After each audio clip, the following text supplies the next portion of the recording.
اعوذ باللہ من الشیطان الرجیم، بسم اللہ الرحمن الرحیم۔ ایم ایس نیوز کی ناظرین السلام علیکم۔ امید ہے کہ آپ لوگ سب خیریت سے ہوں گے۔ عمران خان اور بشرا بی بی کے خلاف 190 ملین پاؤنڈ ریفرنس کیس کی سماعت۔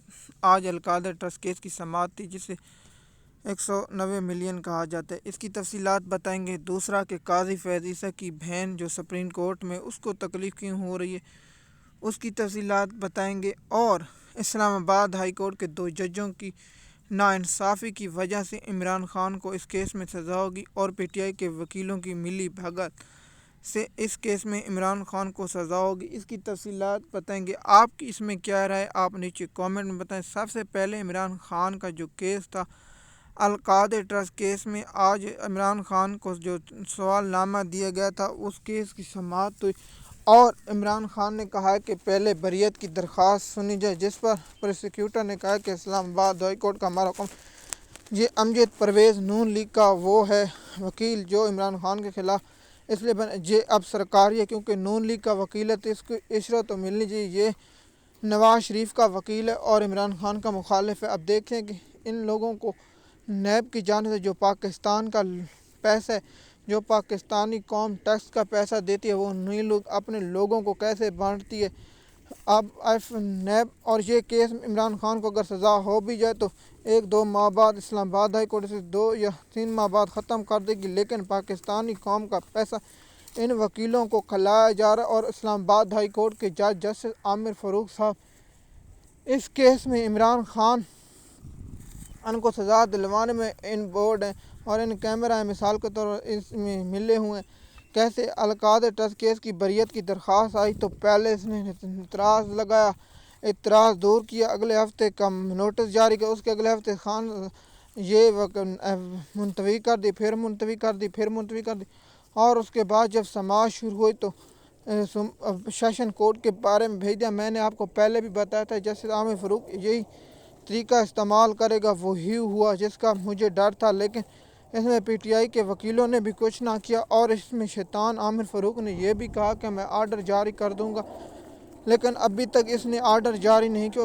کیونکہ یہ انصاف کی راہ میں رکاوٹ ہے، اور جب عمران خان کو اس کیس میں سزا ہو جائے گی تو بعد میں یہ آرڈر جاری کرے گا۔ آپ میری بات لکھ کر لیں، پہلے میاں گل حسن عزیب کو اگر نہیں لکھ، ان دونوں ججوں کو شرم آنی چاہیے۔ آپ نواز شریف کے کیس نیب کا حکم پر چلتے مجرم کو گرفتار نہ کیے جانے پر آپ تو بہت خوش تھے، لیکن الزام القادر ٹرسٹ کیس میں عمران خان کی بریت کی درخواست، اور یہی عامر فاروق ہے جو کہتا تھا مریم نواز اگر ہے تو کیا ہوا، لیکن عمران خان کی اہلیہ کی درخواست اس نے سیشن کورٹ کے پاس بھیج دی، اور سیشن کورٹ کا جج پہلے بھی ملا ہوا ہے حکومت کے ساتھ، تو پوری پاکستانی قوم جانتے ہیں کہ اس کیس میں پی ٹی آئی کی لیگل ٹیم، عامر فاروق اور نون لیگ کے وکیل آپس میں ملے ہوئے ہیں، چاہتے ہیں کہ عمران خان کو اس کیس میں سزا۔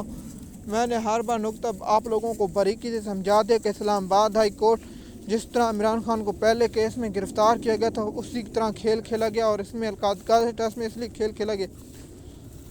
اب یہ سماعت 15 نومبر کو ہوگی اور عمران خان کو اس کیس میں جواب کیا جائے گا۔ اب دیکھتے ہیں اسلام آباد ہائی کورٹ آرڈر جاری کرتی یا نہیں۔ اس کی تفصیلات آپ لوگوں کے ساتھ شیئر کرتے رہیں گے۔ اب 15 کو القادر ٹرسٹ کیس کی سماعت، اس کا آپ لوگوں کو انفارمیشن دیں گے۔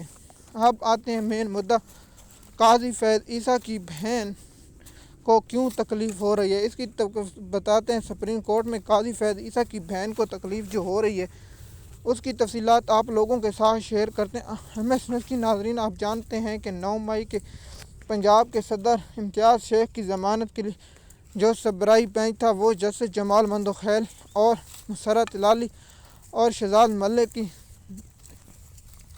سربراہی میں تھا۔ صرف ایک کامنٹ نے، اور جس پر مسرت ہلالی نے کہا ہے کہ 9 مئی کے ایسا واقعہ میرے خون کے آنسو رو رہے، اور جناح ہاؤس کا ذکر کیا۔ اب ایسے سوال آتے ہیں کہ آپ کو اس وقت شرم نہیں جب آپ نے ایک پارٹی سے بلہ چھین لیا، آپ کو اس وقت پاکستانی قوم پر جو آپ نے ظلم کیا اس کی آپ کو کوئی شرم محسوس نہیں؟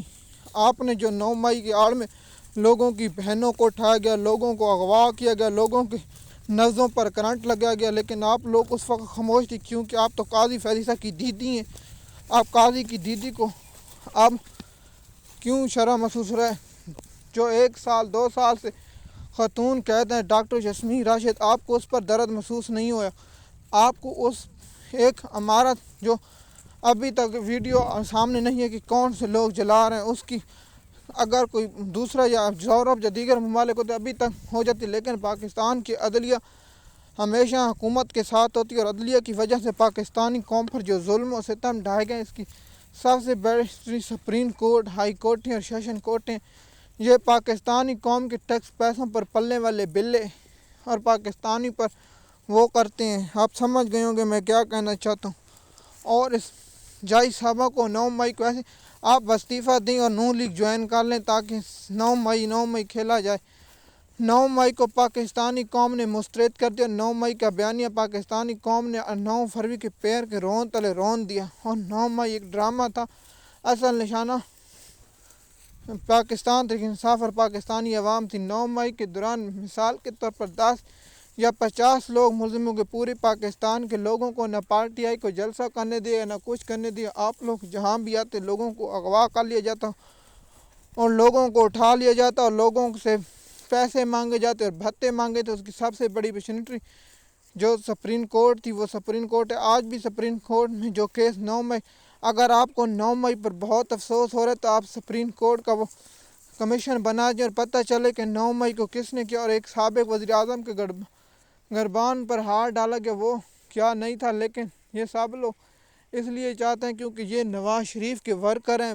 مسرت ہلالی، جمال مندوخیل، امین الدین خان، یحییٰ آفریدی صاحب، 5-7 جج ہیں، یہ نون لیگ کے ورکر ہیں اور نون لیگ کے لیے ہی کام کرتے ہیں۔ یہ پاکستانی قوم کے ٹیکسوں پر پیسہ لیتے ہیں۔ جب یہ ریٹائر ہوں گے تو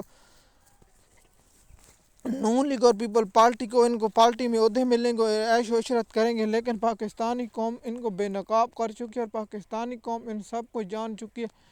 یہ لوگ پاکستان کے ٹیکسوں پر پلنے والے ہیں۔ ایم ایس نیوز کی ناظرین، ہم جو آپ لوگوں کو یہ بتایا اور بتا دیا، لیکن اس کیس میں جو لاہور کے پی ٹی آئی کے صدر امتیاز شیخ ہیں ان کو عبوری ضمانت مل چکی ہے، لیکن جو اس نے مسرت ہلالی نے مانگ دی پاکستانی قوم کی جانب سے مجھے رد عمل دینا ضرور تھا، میں نے جو رد عمل دینا تھا وہ دے دیا۔ اس میں آپ کی کیا رائے آپ بتائیں، کیونکہ ہمارا تو کام ہے پاکستانی قوم تک انفارمیشن پہنچائیں۔ جب تک ہم زندہ ہیں، جب تک ہم گرفتار نہیں ہوئے، جب تک ہم اغوا نہیں ہوئے، ہمارا کام ہے ہم پیغام پہنچاتے رہیں گے، اور اللہ ہماری حفاظت کرنے والے، اس لیے ہمیں کسی بات کا خوف نہیں۔ جن کی حفاظت خدا کرے انہیں کسی چیز کا خوف نہیں ہوتا، کیونکہ ہم حلال کا کھاتے ہیں، حرام کا نہیں۔